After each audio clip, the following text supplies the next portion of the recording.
Room 13 presents. The rain lashed against the worn windows of the old Coventry Inn, a forgotten relic nestled at the edge of a dense forest. Its once lively walls now stood solemn and silent, echoing whispers of past visitors who had ventured there, seeking escape or solitude. It was on one such stormy night that Helen Mortimer found herself struggling with the lock of the faded oak door. She had booked a week's stay in this secluded inn, hoping the solitude would aid her in finishing her novel. Finally inside, Helen caught her breath, dripping umbrella in hand. The inn's atmosphere was thick with an unplaceable heaviness, the kind that pervades spaces long abandoned by time.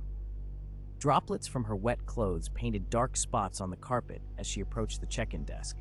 There, a man in his 60s greeted her. His name tag read James, and his gaze was both warm and unsettling.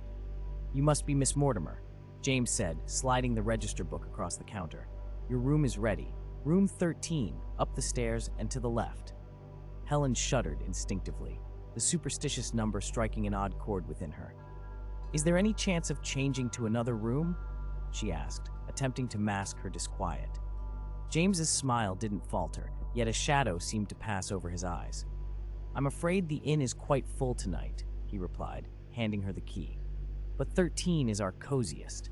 I'm sure you'll find it inspiring." With a nod, Helen accepted the key and made her way up the dimly lit staircase. The floral wallpaper peeled in places, and the corridor smelled faintly of wax, an anachronistic scent that tugged at the edges of memory.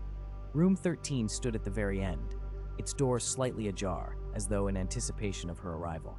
Inside, the room was small but homely, furnished with antique pieces that narrated stories of their own through chipped paint and faded upholstery.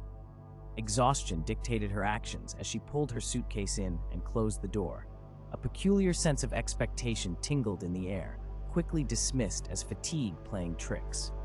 Helen unpacked swiftly and settled into bed, leaving the unpacking of her mind's chapters for the morning. Deep in the night, the storm's fury intensified, shaking the inn's ancient bones. The wind howled with a human-like wail, but Helen slept through it, exhausted from her trip. It was only the voice that roused her from sleep, a soft serenade, barely above a whisper, yet drawing her instantly awake. It was distinct, neither outside nor in, but rather somewhere in between. She sat up, straining to hear above the gust. The voice was melodic, a lullaby wrapped around her senses, but the more she focused, the more elusive it became. Convinced of its imagination, she lay back down, scolding herself for being so easily frazzled. The morning came quiet and masked with fog. Helen spent the first part of her day exploring the inn, hoping to uncover its secrets. The common areas were tastefully minimalist, their simplicity hinting at busy past lives. Only a few other guests wandered the corridors or lounged in the dining area, their eyes avoiding direct contact, as if collectively sharing a silent agreement not to intrude. Back in her room, Helen began to write. Her thoughts flew from her mind's reservoir to the paper at a furious pace, words long stifled now flooding freely. Yet every so often, her fingers hesitated, disrupted by an unseen specter haunting the fringes of her consciousness. Days passed, and with each one, Helen felt increasingly fragmented. She spent her nights entangled in restless dreams, voices and shadows colluding in cryptic dances just beyond the veil of sleep.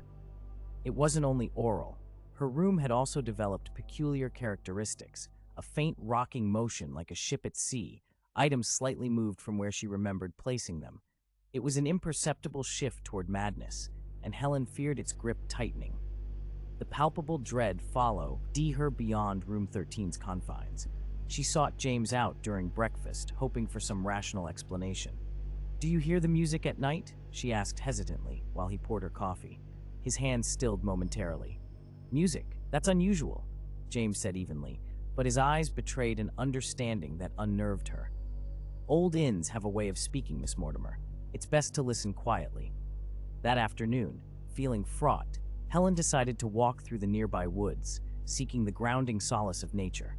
The path was narrow and overgrown, branches occasionally reaching out like skeletal fingers to snag her clothing. The air was thick with silence, save for the occasional cry of a raven echoing above. As she ventured deeper, an unexpected clarity took hold. The tangled web of her thoughts began to unravel, revealing strands that led inexorably back to the inn, to room 13. The forest seemed to whisper secrets to her, urging her on, guiding her steps until she found herself at the forest's heart, a clearing shrouded in mist with an ancient stone well standing at its center. Drawn inexplicably to the relic, she approached. There was an odd compulsion, a tether of destiny pulling her forward. As she peered into its depths, a whisper, a familiar melody rose to greet her, drifting up in soft echoes from the abyss. The sensation was palpable, as if the well itself was a conduit connecting dimensions, where time and reality blurred. Her heart racing, Helen stepped back abruptly, snapping the ethereal connection. She hurried back to the inn, body and soul unnerved. Nightfall brought with it an intensity she hadn't anticipated. It was as if room 13 lay beneath a magnifying glass, every creak and shudder amplified 100-fold. The voice returned, clearer and more insistent, merging with the rain's rhythm. And now, she could discern distinct words, weaving promises of untold stories, ancient secrets that longed to be freed. Helen fought against the pull, her logical mind at war with the unsolvable mystery that surrounded her. She needed answers. Resolved, she left her room, the corridor's shadows bending almost eagerly toward her. Her steps led her, almost unconsciously, to an unmarked door near the staircase's base. She hadn't noticed it before, which seemed impossible. With trembling hands, she turned the handle and entered. It was a library, air thick with the smell of paper and time. Shelves crammed with dust-covered tomes towered above her like monoliths. The room's hush was reverential, as if each book held a fragment of reverence for the knowledge they kept. She searched the spines, fingers tracing letters until they fell upon a journal, its tattered cover as cryptic as her experience. Carefully, she opened it, scanning pages yellowed with age until a passage caught her eye, describing a young girl who once stayed at the inn. Sensitivity allowed her to hear the forest's lullabies, connecting her too intimately with its tortured soul. The girl's ultimate fate was left to imagination, her last entry as abrupt as it was haunting. The well calls for secrets lost. A chill ran through Helen. The narrative seemed too aligned with her current descent into instability, a tale from another time threatening to bleed into her own. Closing the journal with a soft thud, she made her way back, fueled by an unsettling mix of determination and fear. Another night unfolded under the dual reign of storm and shadow. Helen discovered herself listening, truly listening, not to combat the voices, but to understand them. What she heard was astonishing. Beyond the lullabies were stories, murmured truths stretching tendrils across time. Her consciousness unlocked, weaving the strands of present with the fabric of history. Room 13's mysteries whispered through her, echoing with long-forsaken truths, yearning for rebirth. Yet with this revelation came a price, shadows interlocking with her essence, binding her to the inn in ways beyond tangible understanding. The duality of terror and inspiration set roots in her heart, driving her deeper into feverish connection with the elusive otherworld that enveloped her. Helen knew then that completing her novel was inevitable, inevitable as the rain, inevitable as the whispers. In room 13, she sat at the desk, inked quill dancing across parchment, fire blazing with spectral vitality. Chapter by chapter, she transcribed not just her creation but those who'd come before, immortalizing their narratives into her own. Days blurred, nights spun into symphonic cacophonies until at last she capped the ink and closed her manuscript. Its purpose fulfilled, weight lifted within the room, a soft luminescence dispelling shadows like morning light, revealing a fresh beginning. On her departure, James was waiting, timeless and composed. "Did you find what you were looking for?" he asked, an unreadable smile adorning his features. "Yes," Helen replied, voice firm with newfound certainty, "and much more." His nod was enough, a silent understanding shared between the keeper of secrets and the one who had glimpsed them.